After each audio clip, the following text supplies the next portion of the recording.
Sometimes, you let them follow you, just far enough to walk themselves out of your life. I'm Haley, 27, from Boulder, Colorado. My boyfriend Zach and I had been together for almost 2 years. We met at a local coffee shop where I'd spend Sunday mornings grading papers for my 5th grade class. He was the charming barista who remembered my order after just one visit, a caramel latte with an extra shot and light foam. "Teacher, right?" he'd asked as he handed me my coffee that first day. When I nodded, surprised, he pointed to the stack of worksheets beside my laptop. "I can always spot the dedicated ones. You look like you care." That's what drew me to Zach initially, how observant he seemed. How attentive. In a world where people barely looked up from their phones, he noticed details. It made me feel seen. Our relationship progressed quickly. 3 weeks of coffee shop conversations led to dinner dates, weekend hikes in the Flatirons, and eventually, a solid relationship. My friends liked him. My sister thought he was a catch. Even my overprotective dad approved after meeting him at Thanksgiving. "He seems like he'd take care of you," Dad had said, which was his highest compliment. At first, Zach's protectiveness felt like exactly that, care. He'd text to make sure I got home safely after leaving his place. He'd walk me to my car even when it was parked just outside the restaurant. He'd call if I was driving home late from a staff meeting, just to keep me company on the road. "Just checking on my girl," he'd say whenever I laughed about his constant check-ins. I never had a reason to question it. After a string of relationships with guys who couldn't commit to dinner plans, let alone remember details about my life, Zach's attentiveness felt refreshing. Secure. The shift happened so gradually I barely noticed it. 6 months in, Zach started asking more specific questions. Not just, "How was your day?" but, "Who was at happy hour?" and "How long were you there?" and "Did any guys talk to you?" When I'd meet my best friend Amber for our weekly dinner, he'd text throughout the evening. At first, they were sweet messages, "Miss you," or "Having fun."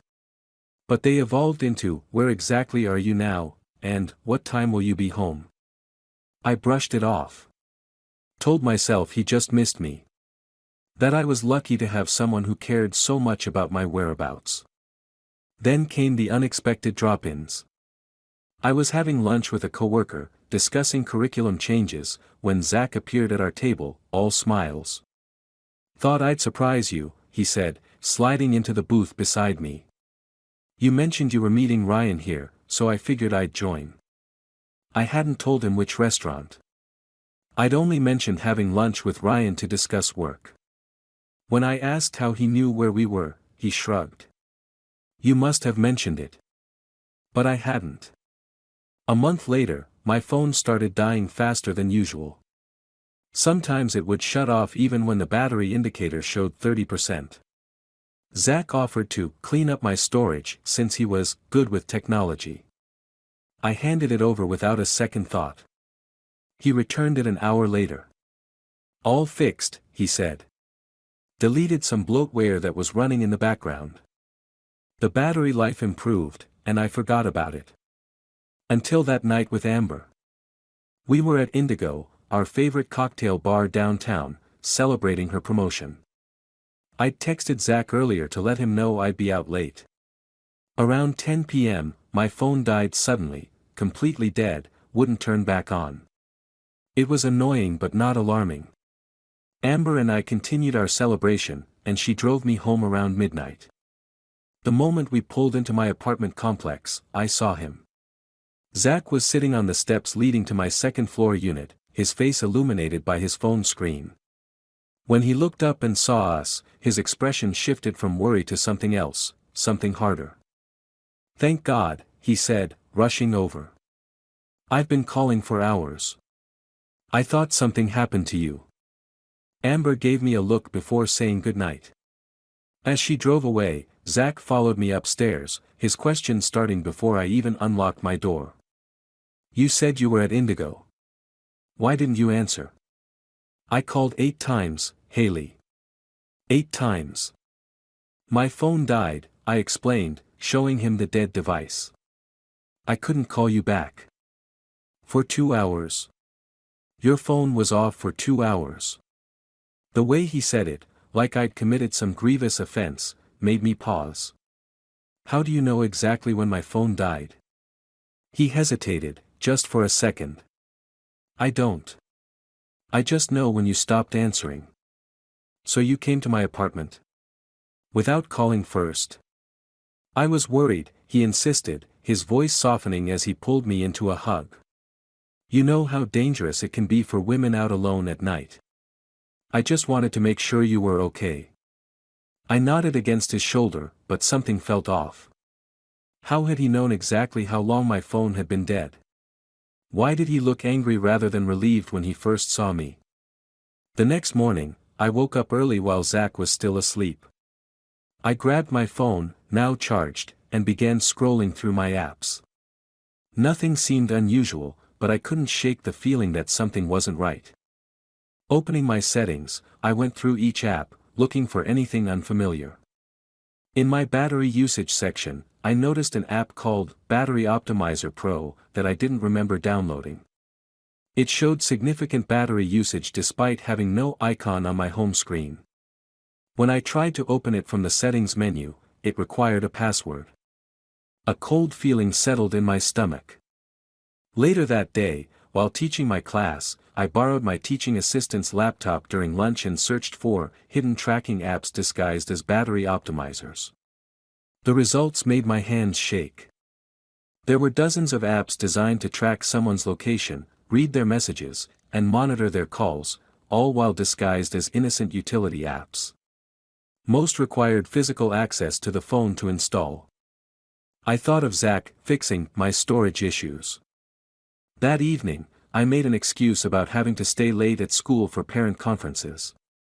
Instead, I drove to a phone repair shop across town.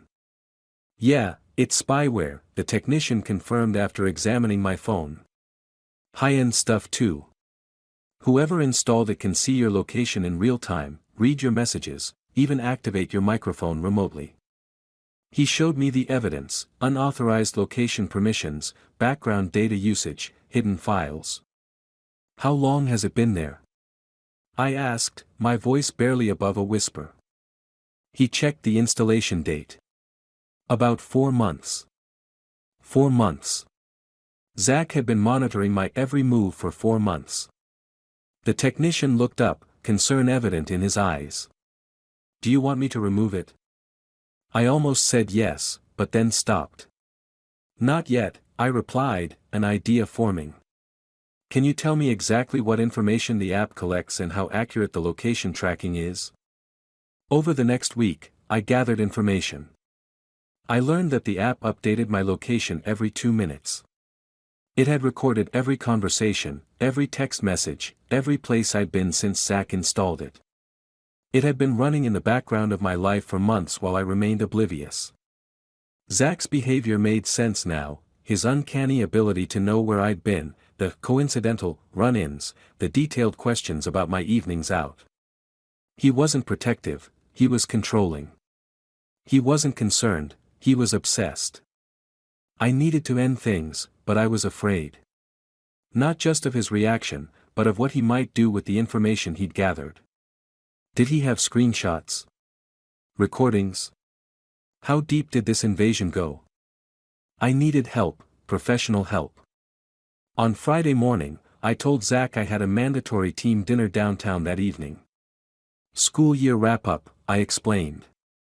The principal is recognizing outstanding staff. Should run late. That's great, babe, he said, kissing my forehead. You deserve the recognition. Text me when you're heading home. Of course, I replied, forcing a smile. That afternoon, I left school early and went home to change. I deliberately chose a restaurant downtown for my team dinner location and pulled up the directions on my Maps app, ensuring the tracker would register my movements. Then I got into an Uber, not to the restaurant, but to a therapist's office I'd found through a domestic abuse hotline. Dr. Morales specialized in manipulative relationships and digital stalking. I spent 2 hours in her office, showing her the tracking app, explaining Zach's escalating behavior, and formulating a safety plan. "This is serious, Haley," she said. "Digital stalking often precedes physical control and violence. We need to ensure your safety when you confront him." After our session, I took another Uber, this time to the police station. Officer Chen took my report, examining my phone and documenting the unauthorized spyware. She explained my legal options and provided a case number. "We can pursue charges for cyberstalking and illegal surveillance," she explained. "But first, let's focus on your immediate safety." By 8 p.m., I was at Amber's house.